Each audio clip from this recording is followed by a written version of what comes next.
Hello viewers, एक बार फिर से स्वागत है आपका इस चैनल में जिसमें आपको कंप्यूटर कोर्स और कंप्यूटर टिप्स से रिलेटेड वीडियो मिलते हैं। तो फ्रेंड्स, अभी इस चैनल पे कंप्यूटर फंडामेंटल्स के टॉपिक्स को क्लियर कराया गया है। अगर आपको इन टॉपिक के बारे में जानना हो या इस लेक्चर को देखना हो तो आप चैनल पे जाएं और इस लेक्चर को देख लें। फिर इसके बाद फ्रेंड्स, अभी इस चैनल पे कंप्यूटर फंडामेंटल के लेक्चर को क्लियर करने के बाद उससे रिलेटेड टॉप 100 एमसीक्यू कराए जा रहे हैं, जिसमें पहला लेक्चर अपलोड हो चुका है। आप जाकर के उस एमसीक्यू को देख सकते हैं।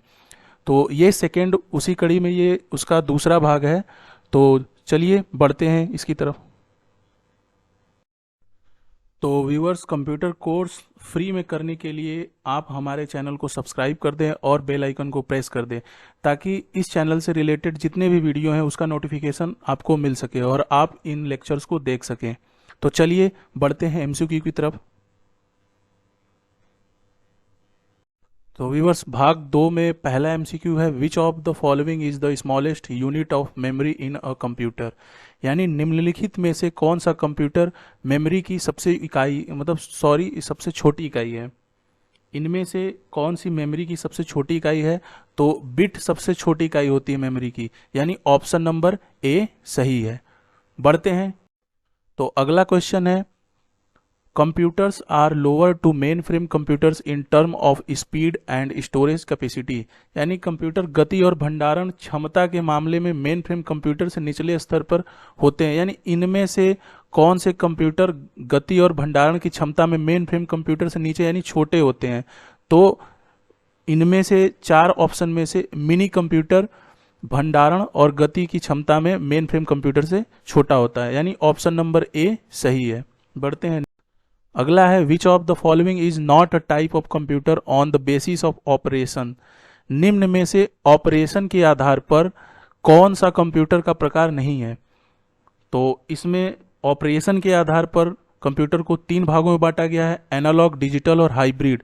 तो तीनों यहाँ पे दिए हुए हैं, ऑप्शन बी, सी और डी, और पहला ऑप्शन नहीं है। तो इसमें पहला ही ऑप्शन सही होगा, यानी इनमें से ऑपरेशन के आधार पर कौन सा कंप्यूटर नहीं है? तो ऑप्शन नंबर ए नहीं है। बढ़ते।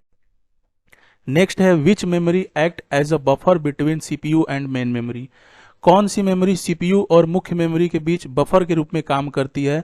तो कैश मेमोरी सीपीयू और मुख्य मेमोरी के बीच बफर का काम करती है, यानी दोनों के बीच संपर्क का काम कैश मेमोरी ही करती है। तो कैश मेमोरी के बारे में मैंने लेक्चर में क्लियर नहीं कराया था, तो 2-3 पैराग्राफ इसमें ऐड कर दिया हूँ। जान लीजिए कैश मेमोरी क्या होती है। तो कैश मेमोरी एक छोटी बहुत तेज गति वाली सेमीकंडक्टर मेमोरी है जो सीपीयू को गति देने में मदद करती है। इसे सीपीयू और रैम के बीच बफर के रूप में रखा जाता है। तो इस क्वेश्चन का सही आंसर है कैश मेमोरी। बढ़ती तरफ। अगला क्वेश्चन है, in this generation time sharing real time networks distributed operating system was used. इस पीढ़ी में किस sharing real time network distributed operating system का उपयोग किया गया? मतलब किस पीढ़ी में टाइम शेयरिंग और real time network distribution operating system का उपयोग हुआ है? तो चौथे जनरेशन में ही, यानी जो चौथा जनरेशन है उसी जनरेशन में टाइम शेयरिंग और real time network distributed operating system का उपयोग किया गया। तो इस क्वेश्चन का जो आंसर है वो ऑप्शन नंबर डी है, यानी 4th जनरेशन में इन चीजों का यूज हुआ है। बढ़ते हैं अगले क्वेश्चन। अगला क्वेश्चन है, which of the following monitor look like a television and are normally use with non portable computer system.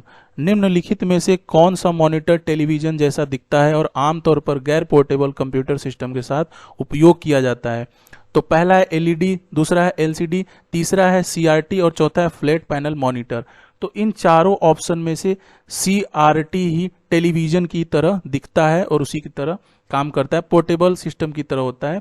तो सीआरटी ही होता है, यानी 16 का आंसर ऑप्शन नंबर सी होगा। इसका फुल नेम होता है कैथोड रे ट्यूब, जो कि दिखने में टेलीविजन की ही तरह दिखता है। बढ़ते हैं की तरफ।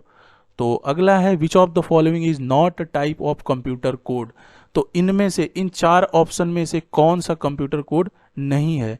तो इसमें ईडीआईसी कंप्यूटर कोड नहीं है, ASCII ये कंप्यूटर कोड है, BCD कंप्यूटर कोड है, EBCDIC ये भी कंप्यूटर कोड है, लेकिन ईडी यानी EDIC कंप्यूटर कोड नहीं है। तो ऑप्शन नंबर ए इसका सही आंसर है।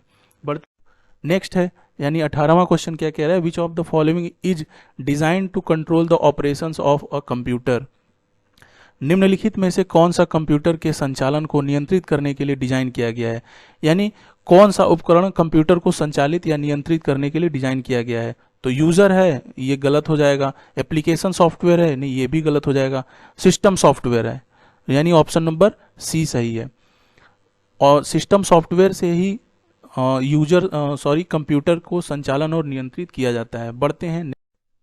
तो नेक्स्ट क्वेश्चन है, which of the following computers are lower than main frame computers in term of speed and storage capacity. निम्नलिखित में से कौन सा कंप्यूटर गति और भंडारण क्षमता के मामले में मेन फ्रेम कंप्यूटर से कम है।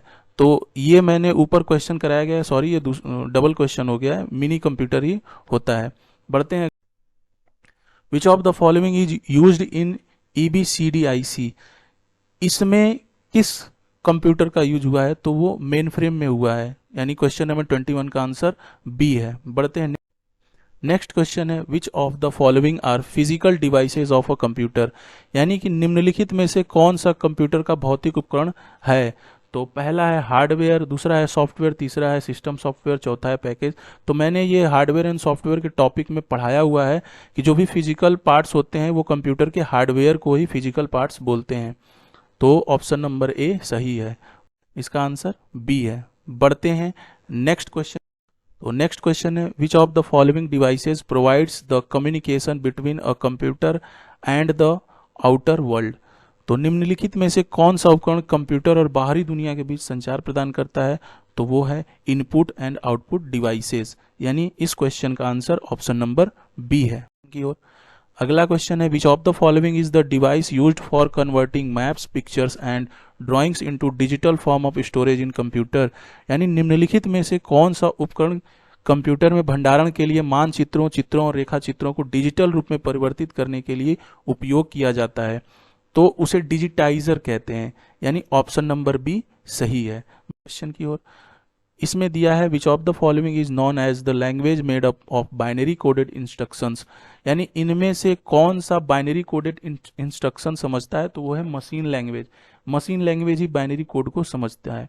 तो ऑप्शन नंबर डी सही है। बढ़ते हैं की ओर। तो अगला क्वेश्चन है, who were the design of the ENIAC, यानी ENIAC, यानी एनिक या ENIAC को किसने डिजाइन किया है। तो इसको डिजाइन करने वाले थे जॉन मैचले या मैक्यूले भी बोलते हैं, एंड जे प्रेस्पर एक्कॉर्ड, यानी ऑप्शन नंबर ए सही है। बढ़ते हैं अगले क्वेश्चन की ओर। अगला है, which of the following service allows a user to log in to another computer somewhere on the internet. निम्नलिखित में से कौन सी सेवा उपयोगकर्ता को इंटरनेट पर किसी अन्य कंप्यूटर में लॉग इन करने की अनुमति देती है। तो ईमेल नहीं है, यूजनेट नहीं है, FTP नहीं है, टेलनेट है। टेलनेट की सहायता से ही आप इंटरनेट पर किसी अन्य कंप्यूटर में लॉगिन करने की अनुमति देते हैं। क्वेश्चन की ओर। अगला क्वेश्चन है, ब्लैंक दिया हुआ, are used for solving complex application such as global weather forecasting. यानी किसका उपयोग वैश्विक मौसम पूर्वानुमान जैसे जटिल एप्लीकेशनों को करने के लिए होता है। तो हाइब्रिड कंप्यूटर का होता है, wrong, option number D wrong है। सी मोबाइल कंप्यूटर का, ये भी गलत है। Option number B public computer का, ये भी गलत है। ऑप्शन नंबर ए सही है, यानी सुपर कंप्यूटर का इस्तेमाल complex application such as global weather forecasting को सॉल्व करने के लिए होता है, यानी मौसम पूर्वानुमान जैसे जटिल एप्लीकेशनों के लिए सुपर कंप्यूटर का इस्तेमाल हुआ है। तो ऑप्शन नंबर ए सही है। क्वेश्चन की ओर। The invitation of blank give birth of the much cheaper microcomputers. यानी आविष्कार ने बहुत सस्ते माइक्रो कंप्यूटर को जन्म दिया। यानी किसके आविष्कार ने बहुत छोटे माइक्रो कंप्यूटर को जन्म दिया। तो माइक्रो प्रोसेसर के आविष्कार ने छोटे कंप्यूटर को जन्म दिया, यानी ऑप्शन नंबर सी सही है। 30 का option number C micro processor सही है। बट की तरफ।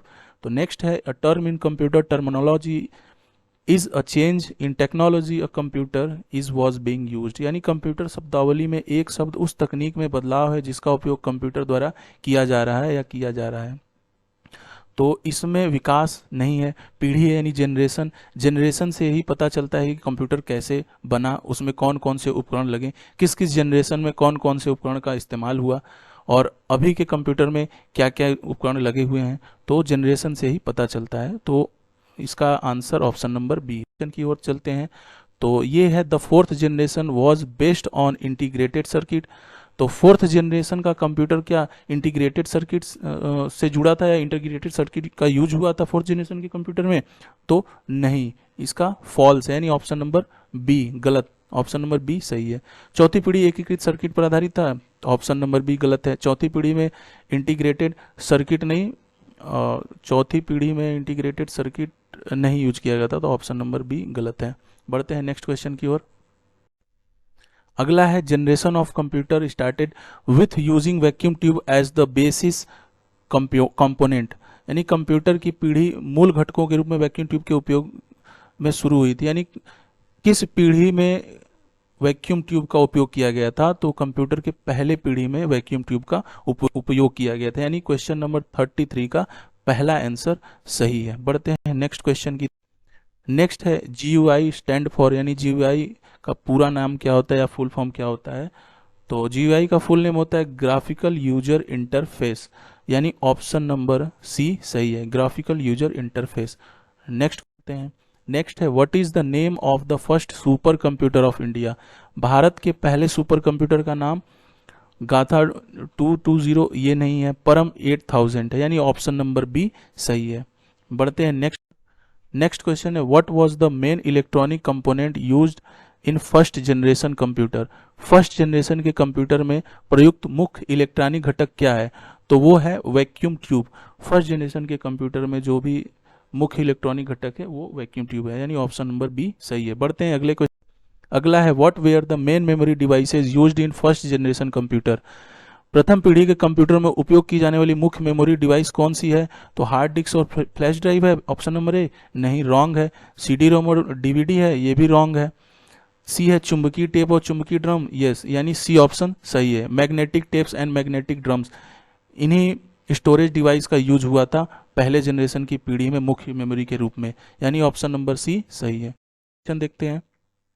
तो नेक्स्ट है what were the main input output devices use in first generation computer? तो पहले जनरेशन के कंप्यूटर में कौन से इनपुट और आउटपुट डिवाइसेज का यूज हुआ था? कीबोर्ड एंड माइक का यूज हुआ था, ऑप्शन नंबर ए रॉन्ग है।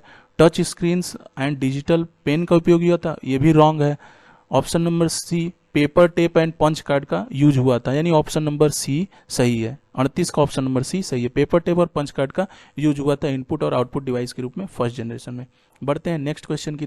नेक्स्ट है when did the evolution of the computer start? यानी कंप्यूटर का विकास कब से माना जाता है या कब से शुरू हुआ? तो वो 16वीं सदी से माना जाता है कि कंप्यूटर का विकास शुरू हुआ है, यानी ऑप्शन नंबर ए सही है। की ओर चलते हैं। तो नेक्स्ट है which of the following was the first general purpose computer build during the first generation? यानी निम्नलिखित में से कौन सा प्रथम के पीढ़ी यानी प्रथम पीढ़ी के दौरान निर्मित पहला सामान्य उद्देश्य कंप्यूटर है? तो इनमें से आपको बताना है कि कौन सा कंप्यूटर प्रथम पीढ़ी के दौरान विकसित हुआ है। तो वो है ENIAC। इसी कंप्यूटर का आविष्कार पहले जनरेशन की पीढ़ी के दौरान हुआ। तो आज के लिए इतने हैं, नेक्स्ट लेक्चर के साथ। तब तक के लिए पढ़ते रहिए, वीडियो देखते रहिए, खुश रहिए। थैंक यू, जय हिंद।